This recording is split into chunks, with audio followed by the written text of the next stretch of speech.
নমস্কার, বেঙ্গলি পাকশালায় তোমাদের সবাইকে স্বাগত। আজকে সজনে ডাঁটা আর চিংড়ি মাছ দিয়ে দারুণ একটা রেসিপি তোমাদের সাথে শেয়ার করব, যেটা একদমই কম তেল মশলায় কিন্তু দুর্দান্ত স্বাদের একটা রেসিপি তৈরি হবে, আর যেটা গরম ভাতের সাথে দারুণ লাগে খেতে। তাহলে চলো রেসিপি শুরু করা যাক। সবার প্রথমে আমি এখানে চিংড়ি মাছকে ভালো করে পরিষ্কার করে ধুয়ে নিয়ে এবার নুন আর হলুদ মাখিয়ে চিংড়ি মাছটাকে 10 মিনিট রেখে দিয়েছিলাম। 10 মিনিট পর আমরা এবার চিংড়ি মাছটাকে ভেজে নেব। সেই জন্য কড়াইতে দিয়ে দিয়েছি সর্ষের তেল। তেলটা গরম হয়ে যেতেই মাছটাকে দিয়ে দিলাম।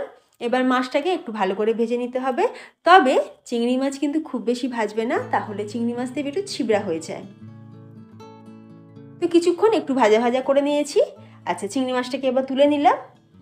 এবার কড়াইতে আমি আরও কিছুটা পরিমাণে সর্ষের তেল দিয়ে দিচ্ছি। এখানে আরও 2 টেবিল চামচ সর্ষের তেল দিলাম। তেলের মধ্যে ফোড়নে দিয়ে দিচ্ছি 2টো গোটা শুকনো লঙ্কা একটু ফাটিয়ে দিয়েছি। দিয়ে দিলাম 1 চা চামচ কালো জিরে আর 3টে চেরা কাঁচা লঙ্কা। তেলের মধ্যে কাঁচা লঙ্কা দিয়ে একটু ভাজলে দেখবে সুন্দর একটা ফ্লেভার যেমন আসে, রান্নার স্বাদও বাড়ে। এবার ফোড়নটা ভাজা হয়ে যেতে আমি দিয়ে দিচ্ছি আলু। এখানে 3টে মিডিয়াম সাইজের আলুকে একটু সরু করে আর একটু পাতলা করে কেটে রেখেছি, ঠিক এই রকম। এবার আলুটাকে দিয়ে একটু ভালো করে ভাজা ভাজা করে নেব। 5 থেকে 7 মিনিট মিডিয়াম ফ্লেমে আলুটাকে একটু ভেজে নেওয়ার পর আমি কিছু মশলা অ্যাড করছি। দিয়ে দিলাম হলুদ গুঁড়ো 1/2 চা চামচ, লঙ্কার গুঁড়ো 1 চা চামচ, আদা বাটা 1 চা চামচ, আর দিয়ে দিচ্ছি স্বাদ অনুযায়ী নুন আর চপ করে নেওয়া একটা টমেটো। এবার খুব ভালো করে মশলার সাথে আলুটাকে একটু কষিয়ে নিতে হবে। আমি এখন খুবই সামান্য পরিমাণে একটু জল ব্যবহার করছি। একটু জল দিয়ে মশলাটাকে একটু ভালো করে কষিয়ে নেবো, যাতে টমেটোর কাঁচা গন্ধটা না থাকে। এবার আমি এটাকে চাপা দিয়ে দিচ্ছি। গ্যাসের ফ্লেমকে মিডিয়ামে রেখে 3 মিনিট আমি এটাকে চাপা দিয়ে কুক করে নেব।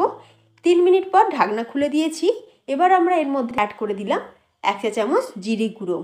আমি জিরে গুঁড়োটা এখন অ্যাড করছি, যাতে জিরের একটা সুন্দর ফ্লেভার থাকে এই তরকারির মধ্যে। আমি জিরে দিয়ে কিন্তু কষাবো না। জিরে দেওয়ার সাথে সাথে দিয়ে দিলাম উষ্ণ গরম জল।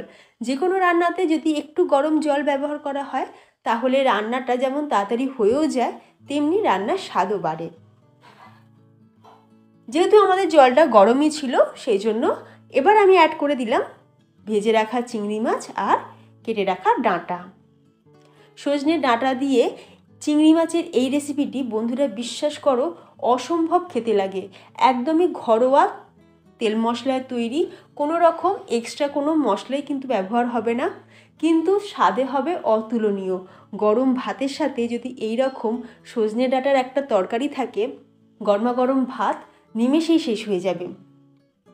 আমি চাপা দিয়ে আলুটাকে সিদ্ধ করে নিয়েছি, আর এবার দেখো আলুটা কিন্তু ভালো মতনই কুক হয়ে গেছে। সবার শেষে আমি একটু দিয়ে দিলাম সামান্য পরিমাণে একটু চিনি দিয়ে দিলাম, আর একটা কাঁচা লঙ্কা চিড়ে অ্যাড করে দিলাম।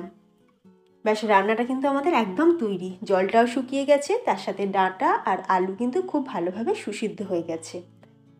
এবার আমি সার্ভিং বোলের মধ্যে ঢেলে তোমাদের দেখাচ্ছি। তো দারুণ স্বাদের সজনে ডাঁটা চিংড়ি মাছ দিয়ে দুর্দান্ত একটা রেসিপি, খুব সহজে তোমরাও বাড়িতে বানিয়ে নিতে পারো। আজকের রেসিপি ভালো লাগলে আমাকে অবশ্যই সেটা কমেন্টে জানিও, আর তার সাথে আমার চ্যানেলটি সাবস্ক্রাইব করে পাশে থাকার জন্য তোমাদের সকলের কাছে অনুরোধ রইল। তাহলে ভিডিওটা আমি এখানেই শেষ করছি। তোমরা সকলে ভালো থেকো। ধন্যবাদ।